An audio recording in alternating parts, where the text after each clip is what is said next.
So what inspired me to become a chef is when I was 16 years old, my mother had breast and thyroid cancer. So I really needed to find a way how I could pivot from that moment and turn that a negative into a positive. I started making, I started selling snacks at school, bro. Like dead ass. In high school, I was that duffel bag kid, bro, with the $1 Doritos, Cheetos, and whatever. I was a walking gas station, walking bodega, bro. You've been to racetrack before?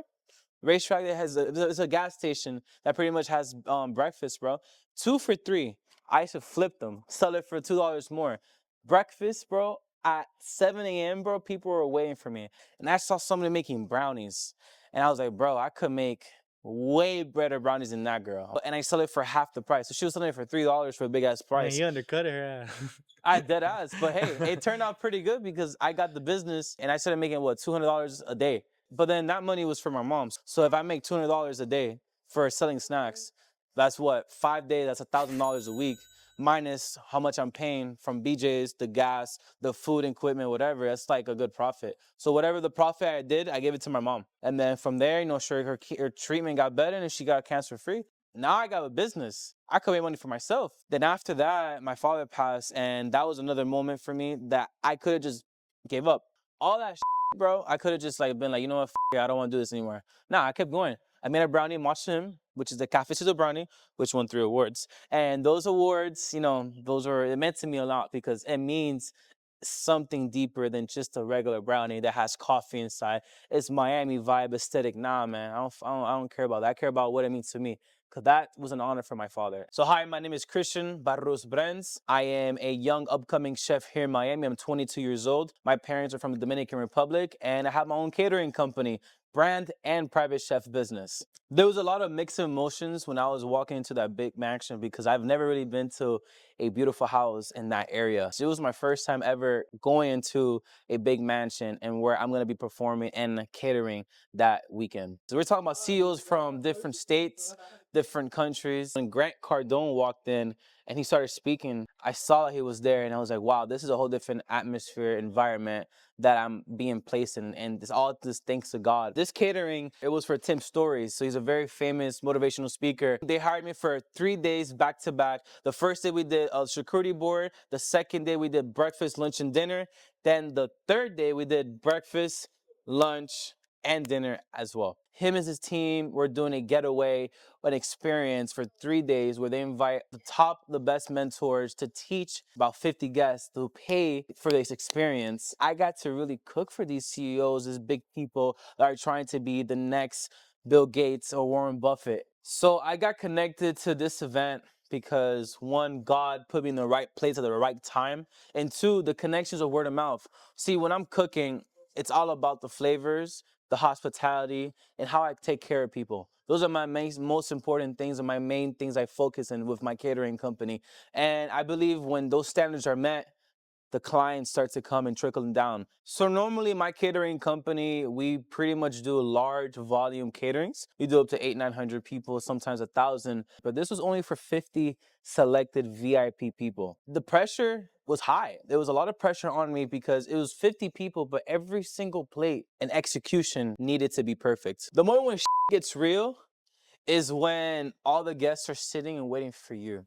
When I'm looking, I'm ready to go. I'm looking at these clients, there's guests, they're waiting for me, and that's called showtime. In my head, I start seeing these lights flickering, bing, bing, bing, and it's time to work and get to action. So that's what we do and execute it properly. That Saturday night, we did a VIP dinner where we cooked a beautiful 3-course menu. And the first course was 2 options. We did a cucumber wrapped salad with bacon and a little bit of that blue cheese dressing, which was phenomenal, or a vegetarian option. I really love doing vegetarian options because I believe it shows how creative it could be in the playing field, and my plate says it all, right? We did a polenta topped with a little bit of eggplant, some fresh vegetables, and delicious black garlic aioli sauce.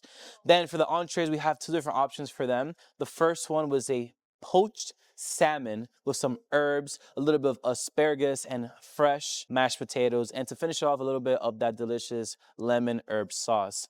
Then the second dish was a perfectly medium rare steak. The steak was a demonical ribeye, which we got it from a special source, which is from Indiana. So it's a demonical ribeye steak sous vide, perfectly to medium rare.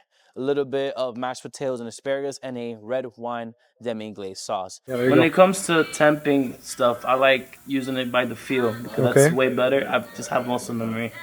Like I could tell you at 130 it's a medium rare, like it's all good and stuff, but I could just feel it. I love steak so much that I've done all the time. I ain't gonna lie, Chef, I need another piece of that joint. Hey bro, that's that tenderism, bro.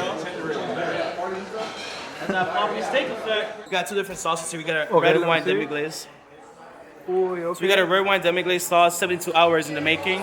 We have a delicious fish sauce with white wine beurre blanc. And lastly, we had to finish it off on a sweet note.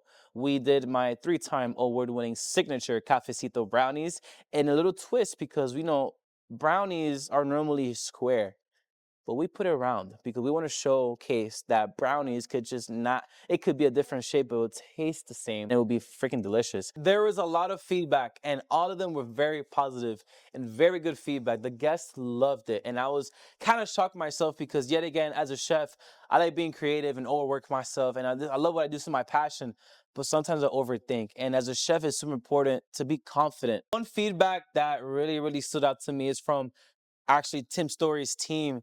They gave me advice on how I could be more confident. And that feedback was to always believe that you're him, that I'm him.